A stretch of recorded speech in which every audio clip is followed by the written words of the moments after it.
את מגדירה את עצמך, מה הכרטיס ביקור שלך? מה הכרטיס ביקור שלי? לוסי אהריש, מגישה ועיתונאית, גדלה בדימונה, ישראלי, ואחר כך, אחרי הכל ערבייה. ספרי על הרגע שבו הגעת לתובנה שלמרות שגדלת בין יהודים, את לא כמוהם, ומכאן והלאה תצטרכי לצאת למאבק על הזהות שלך. אז אני חושבת שזה היה כשהייתי בתיכון, או אולי אפילו עוד כשהייתי ילדה, אבל זה היה בכל מיני הצקות שמתפלטים לי, ובגלל שאני ערבייה, כי יש כשמן, יש את זה עם הגשר, יש את זה עם משקפיים, והייתה את העמדה.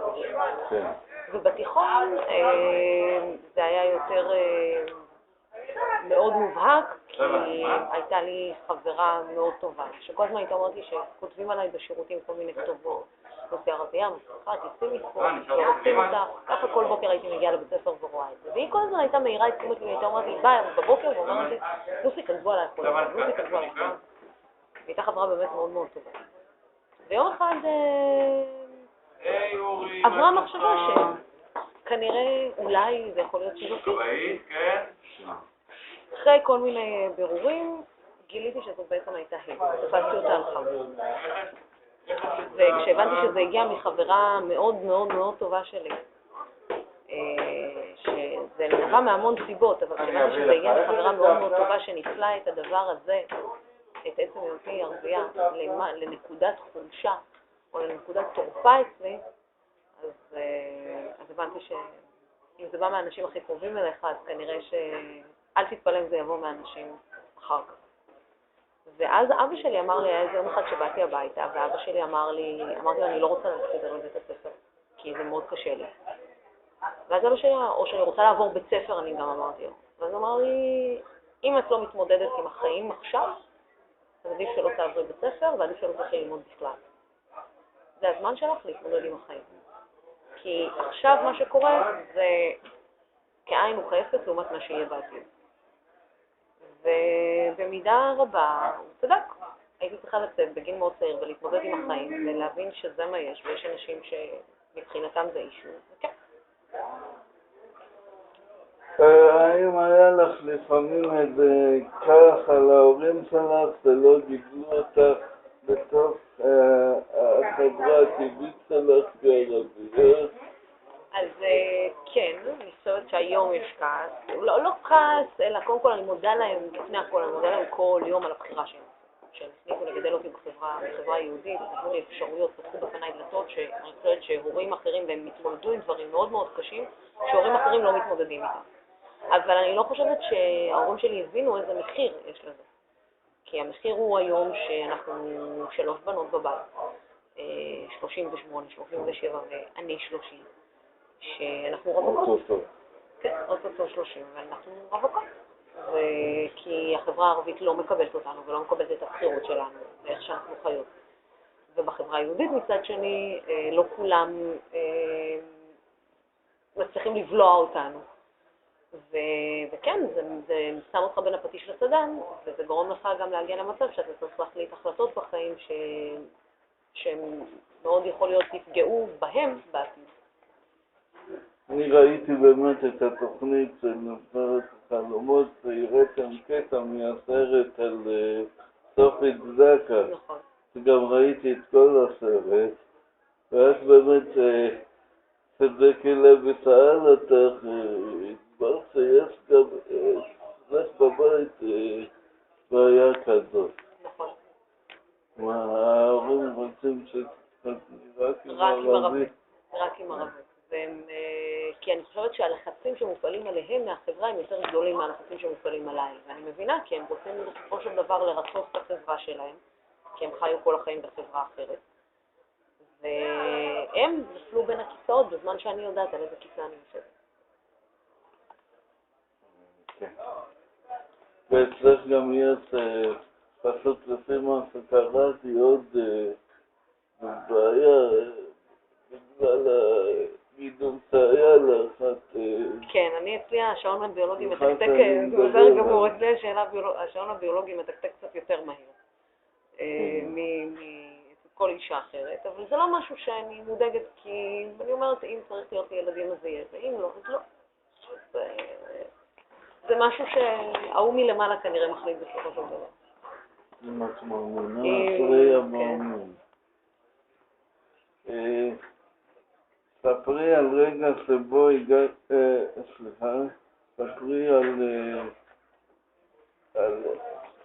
רגע מהעבר שהיית רוצה למחוק או לזכור.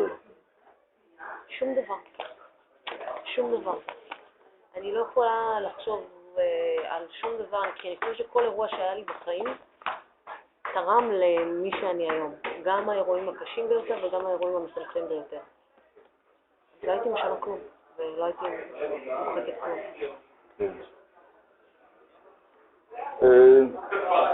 והיה ותקום מדינה פלסטינית שאני לא פחות מקווה שכן, אני מהצד כן תומך, ותתנו לך את הזכות הזאת או לעבור לגור שמה כפלסטינאית, או לסער לחיות פה בתור אזרחית שרת לחיות פה בתור אזרחית מדינת ישראל, ללא כל צל של ספק.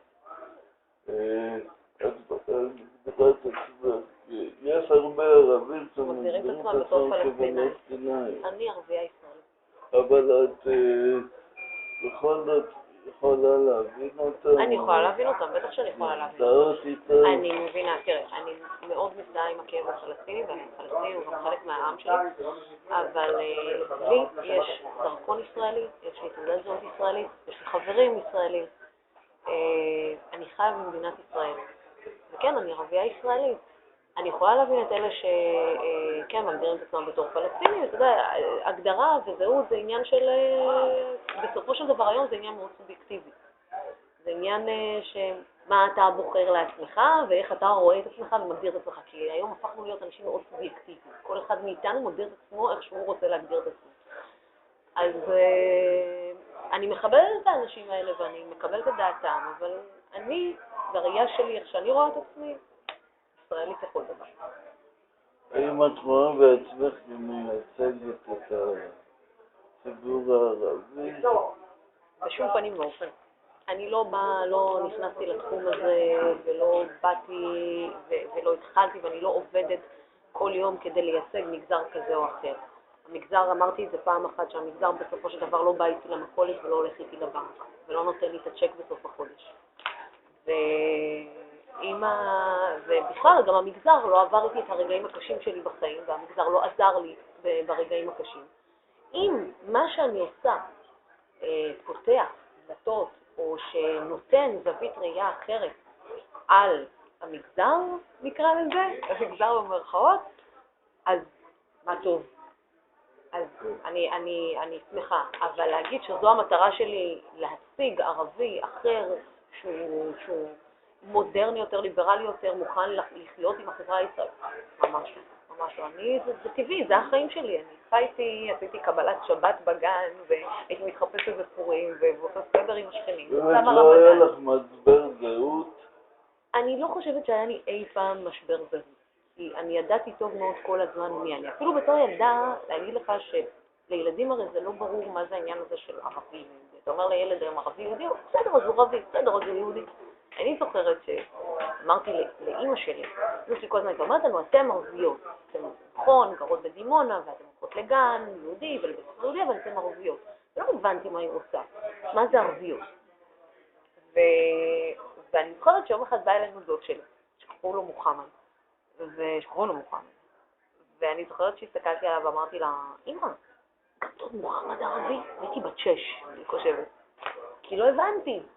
כאילו, את אומרת לנו כל הזמן נכון, אבל גם הוא ערבי, מה זה בעצם ערבי, מה זה בעצם יהודי?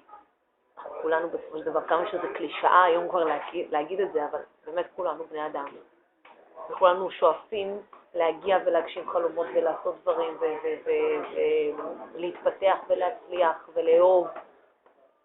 אז מה זה בסופו של דבר? מי אנחנו ומה אנחנו?